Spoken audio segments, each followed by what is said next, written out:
Abu Bakr al-Baghdadi, ISIL's elusive leader, is dead. But the fight against extremism and geopolitical rivalries in the Middle East is not yet over. With the fall of ISIL, there remains complicated affiliations among terrorist groups, and extremist ideology will pose a proliferation threat to countries which are lacking security capacity. So how will al-Baghdadi's death reset counter-terror patterns in the Middle East? Are we going to face a danger of terror proliferation after the fall of ISIL? And what should be done to bolster anti-terrorism and de-radicalization campaigns? To discuss these issues and more, I'm happy to be joined in the studio by He Wenping, a senior research fellow at the Chinese Academy of Social Sciences, and Anna Tangen, a current affairs commentator. We shall also speak to Gamba Naidari, a columnist with KI International in Iran via satellite. That's our topic. This is Dialogue. I'm Yang Ray.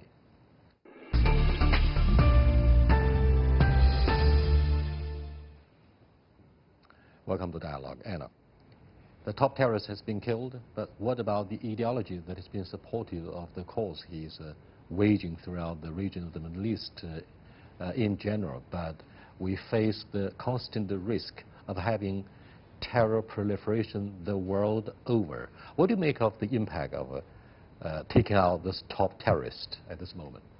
Well, the impact is always very uncertain because he could be seen as a martyr and thereby rally more people to the cause. I mean, what you have here are people who feel that this world is not to their liking and they don't feel connected to it economically, politically, and so they start thinking about the next world, and that's where they become very easy targets for people who are pushing an ideology that says everything will work out in the future.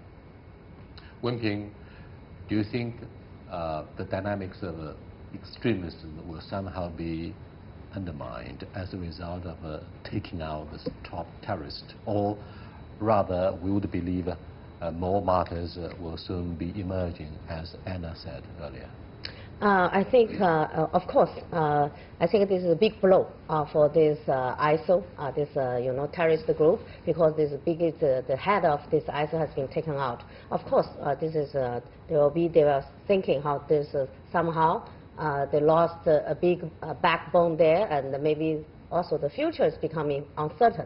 So I think this is a big blow. But also I agree with Anna, because this anti-terror is not that a short journey, because when we review like this al-Qaeda, when the bin Laden has been also taken out, and then people think, oh, maybe this terrorism now has been gone nowhere. So the things, but it's not that easy. Proved, we have seen that this ISIL has been coming out, even getting stronger than this al-Qaeda.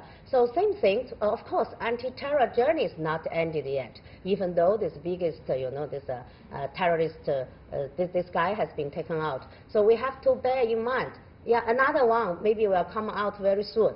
To what kind of name, doesn't matter, but it will carry on this kind of extremist idea, because extremist idea, this idea is coming from those social background, social factor and economic factor, because nowadays our world now is not that thing everywhere is all prosperous, and globalization also has been developing in a very unbalanced way.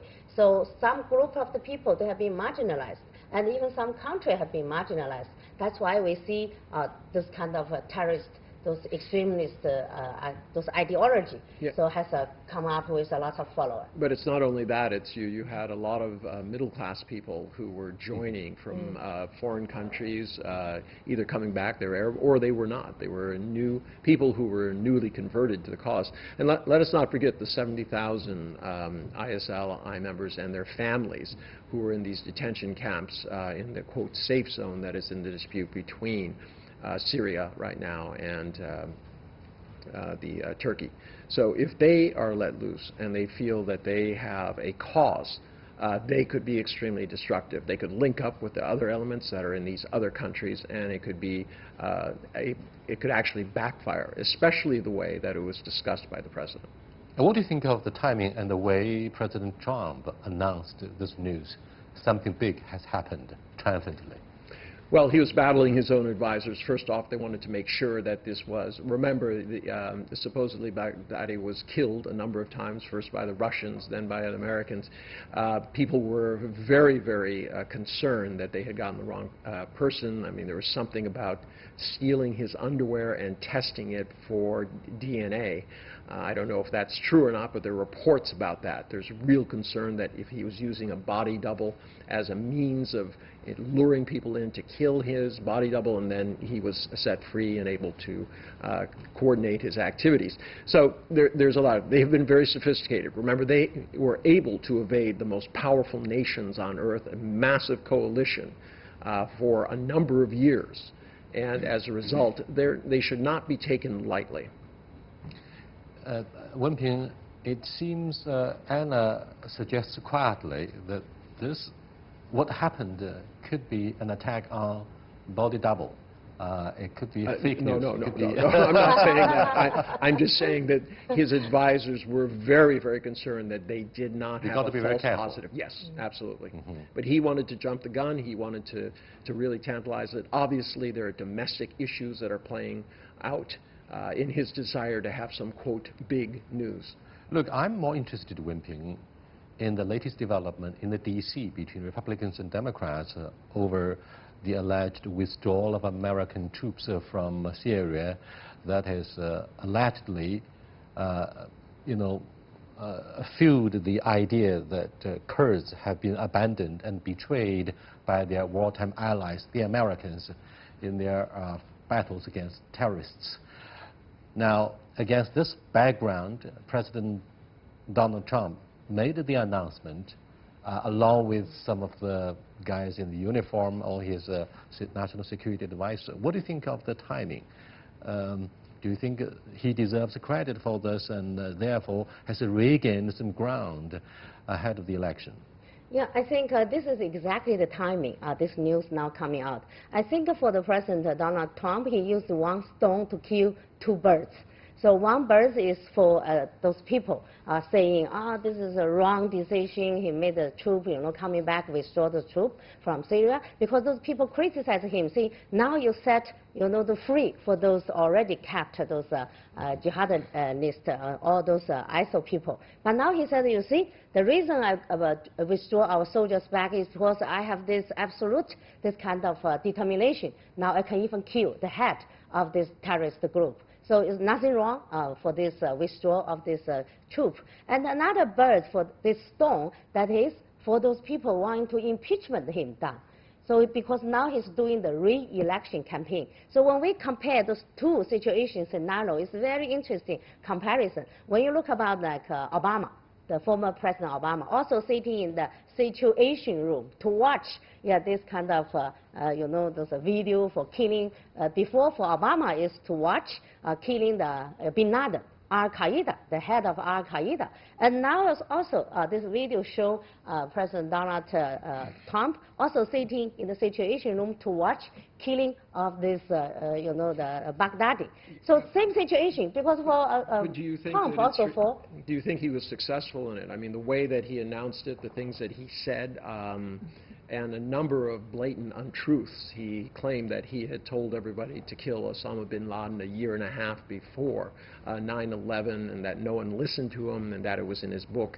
And there's only a passing reference to Osama saying that he's one of the bad guys who kind of disappeared. But there was no actual claim to that. So right now, depending on which news station you're watching, there's a very different reaction. Fox is saying, yes, he's got the job done.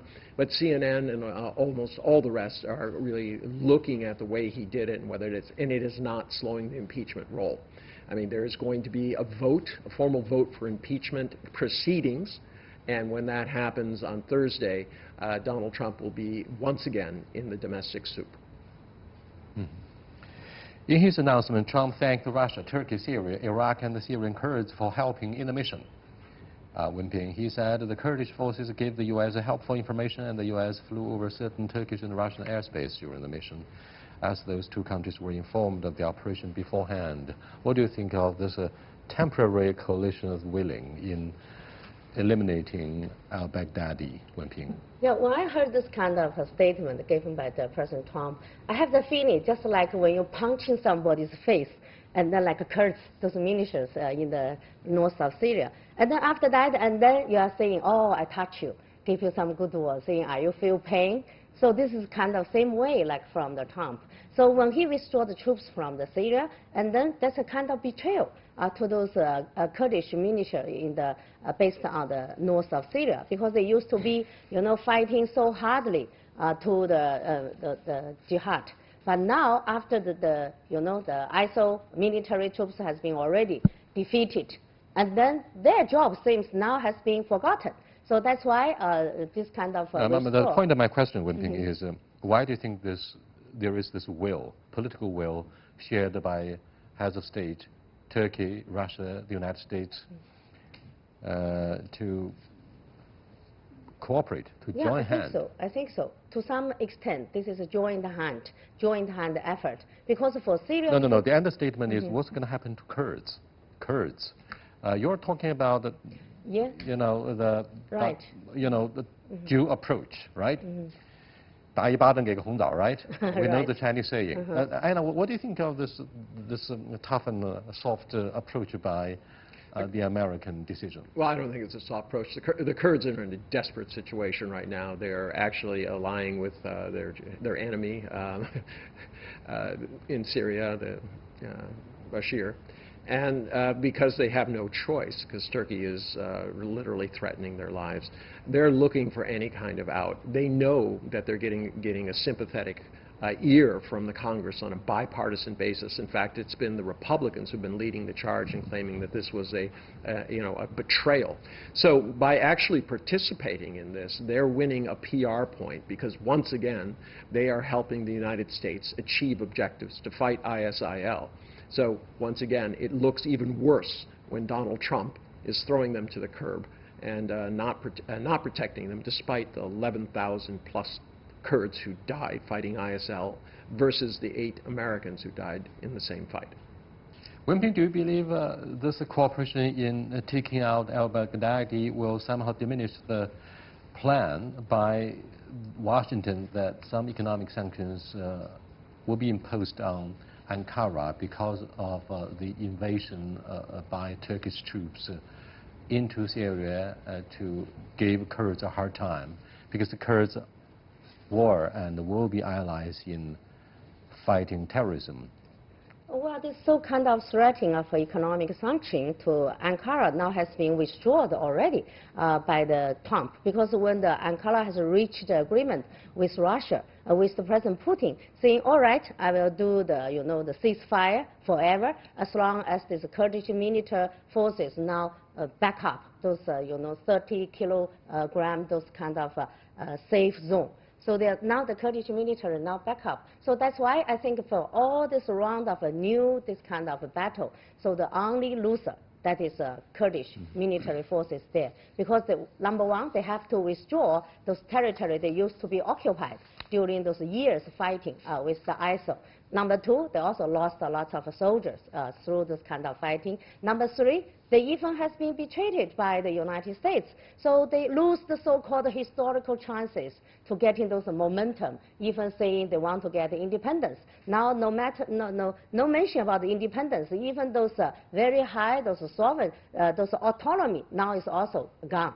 So now they have to cooperate it firmly, closely with the Syria government. So Syria government now get the upper hand, saying, all right, now we also welcome you back to this one country, the sovereignty, as long as you obey my order. This is implied words within their statement. So I think right now this Turkey also gained this upper hand as well, because they together, Russia also is a winner.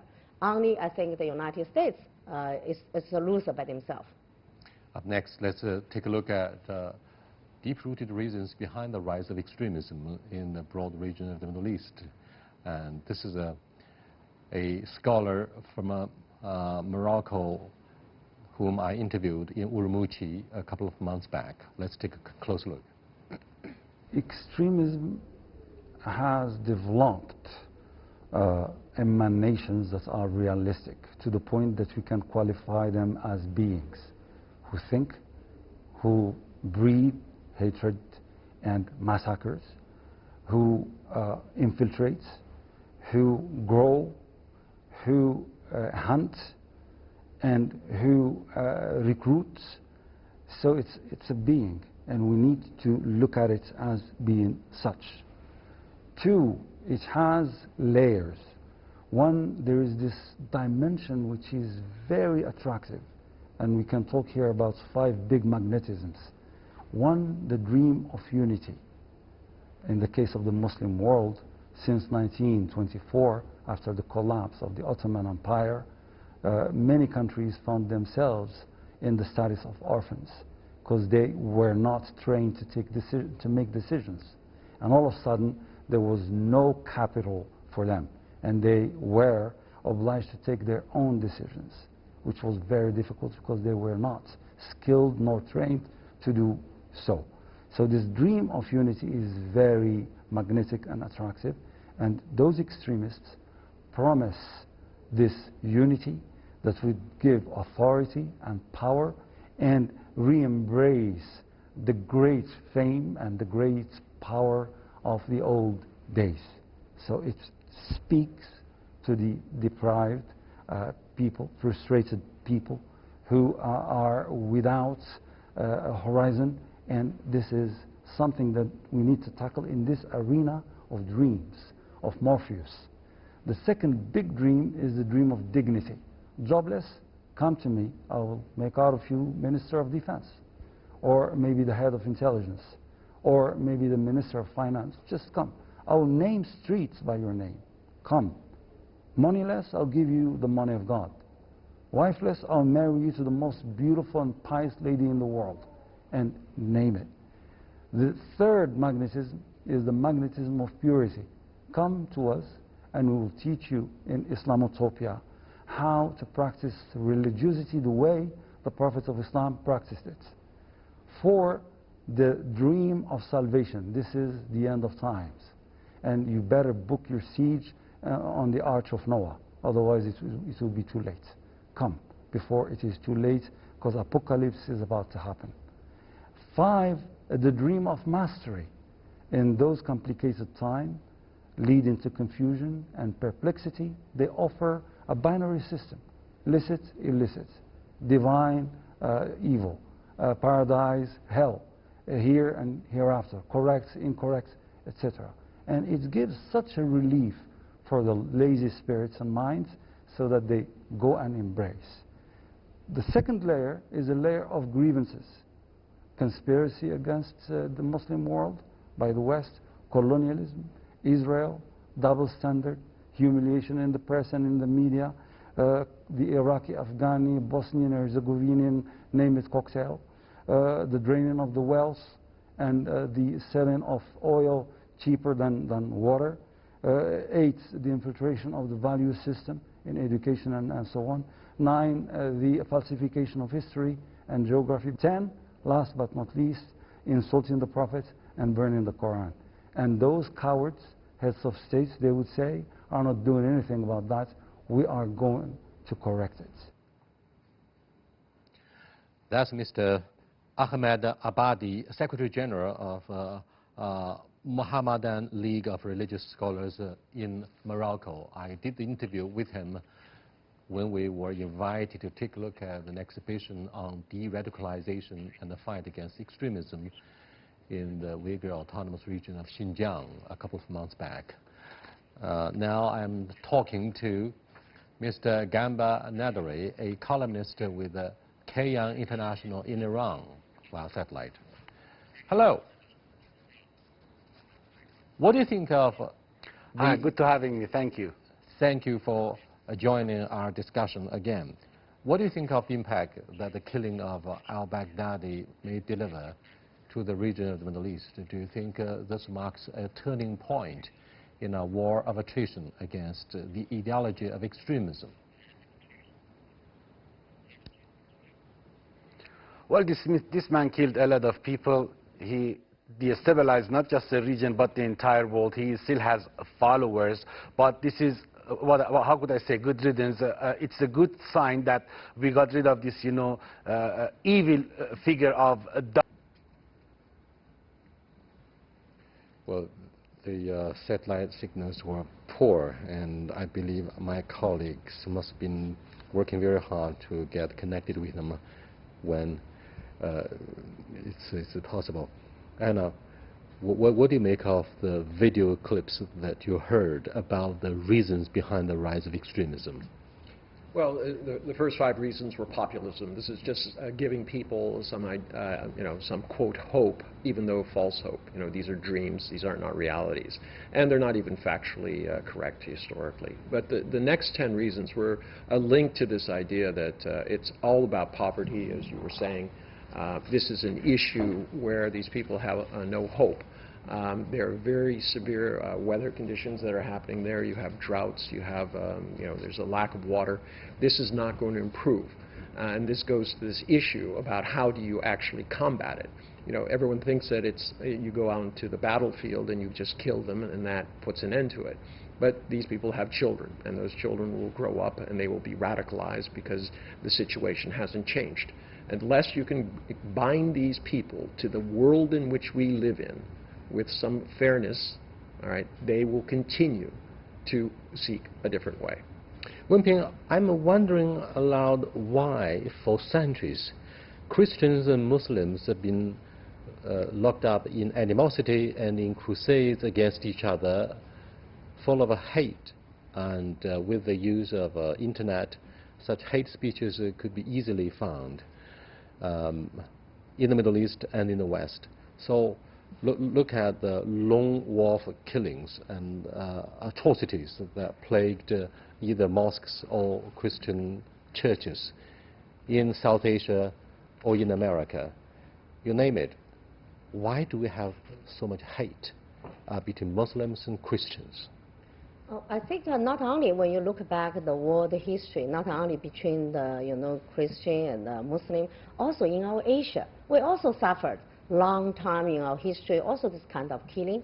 Within some countries, they also have killing. In China, back to 1,000 years ago, we also suffered a lot of killing. So those killings, I don't buy that idea saying only happened between those two different religion followers. So everywhere. So those killing coming from in our old time because of limited resources and then those desire for surviving. So when you are chasing for some wet land, you're from dry land to the wet land, and then you cause some conflicts. So it's very simple. We don't have enough time to generalize this issue, Wenping, I'm afraid, but we are focusing on escalation of rivalries between different sects of the same religion, quote-unquote, of Islamism. Let me go back to Iranian guest speaker for his comments on why we have this set of deep-rooted reasons behind the rise of extremism in the Middle East. And do you think the killing of al-Baghdadi indicates clearly a turning point in our war against terrorism? Are you optimistic or cautiously pessimistic? What do you make of the future? Yang, I'm afraid the Middle East is a volatile region. With the death of ISIL leader, it is not going to see peace and security at least in the near future. The problem is not terrorism and extremism. The problem is that the governments of the region are not willing to get along with each other, are not willing to sit down at the same negotiating tables in order to sort out their differences through dialogue. That is the big issue in the Middle East. Another problem is that America has been in the region long before Daesh. It is still in the region, and after the death of its leader, it is going to remain in the region. Why? Because it has a lot of interests in the region. It wants to control the flow of oil and gas. It wants to control the region, and it wants to control the veins of the global economy. So I'm afraid things they might look rosy for a couple of days, but that is it. At the end of the day, we have serious problems and differences between ourselves and our regions and the rest of the international community. So they have to wake up and smell the coffee, the governments of the region, because if they don't, I'm afraid the followers of Daesh, this evil man are still there. They are going to strike back again. They are going to take their revenge on the international community and the region. Why? Because we haven't learned to act like adults in the region. We haven't learned to sit down and sort out our differences through dialogue. That is the biggest issue in the region, lack of communication. But why do we see strong anti-West sentiments shared by jihadists and fighters of Mujahideen? Following the withdrawal of Soviet troops from Afghanistan, we saw the rise of extremism, either under the leadership of Osama bin Laden in this war-torn, landlocked country of Afghanistan, or in the war-torn country of Syria.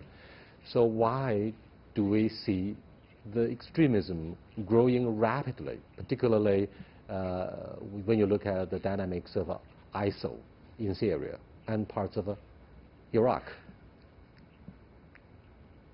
Yang, that's a good question. The problem with the international civil society and the countries in the region is that they have politicized the subject matter of extremism and terrorism. At the same time, they have tried to take advantage of this problem in order to serve their own interests. They don't care about the interests of the region or other neighbors, the security of their neighbors. That is why we have a problem here. The issue is not terrorism, as I told you. It is not extremism either. It is the problem of creating proxies, taking advantage of the helter-skelter in the region in order to make their own interests. That is the problem.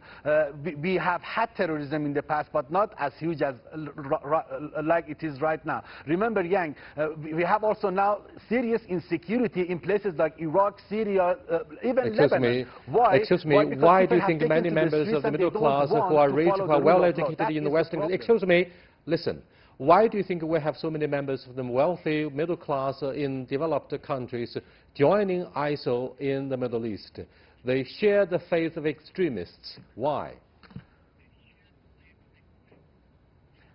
Well, so many reasons. Underdevelopment, lack of economic prosperity and equal opportunities. At the same time, certain governments are taking advantage of these unemployed people in order to marginalize them, to radicalize them and send towards their neighbors. That is the problem. If this region wants to get rid of terrorism and extremism, they have to sit down and talk to each other and communicate. At the same time, they need to bridge the gap between their economies. They need to work together to develop this particular region, which is underdeveloped for so many years. They're not people who are being underprivileged. These are people who were raised and have excellent educations. Many of them were engineers, doctors, teachers. These were not people who were in a dire economic situation. So I don't know if that's necessarily the end all of it. I think what you have to do is many people, Muslims in the world, feel that they are under attack by Christianity, by Judaism, and they're fighting back. And this is the same way. They see this as another part of the Christian, the times when Christians came into the Holy Land to, quote, reclaim it. So the Crusades thing. So for them, it is very evocative and things. But underlying it, I do agree with her jumping. This is a situation which is linked to the economics. You know, China is trying to address this in its own country and make sure that it does not create this kind of underclass of individuals, and it's being criticized for that. All right? So this is a situation where in the West there is not enough attention being paid to the underlying underpinnings of what is really wrong with the situation. Killing people is not going to solve this long term. When we look at the issue of whether we could eliminate the ideological roots of extremism, yes, Anna says correctly that inclusive social development may help raise the awareness of, about evolution of civilizations, and that may somehow fix the problem, a chronic issue of terrorism. And in our country, in Xinjiang, it's also an issue of extremism. Thank you for watching. I'll see you next time. Goodbye.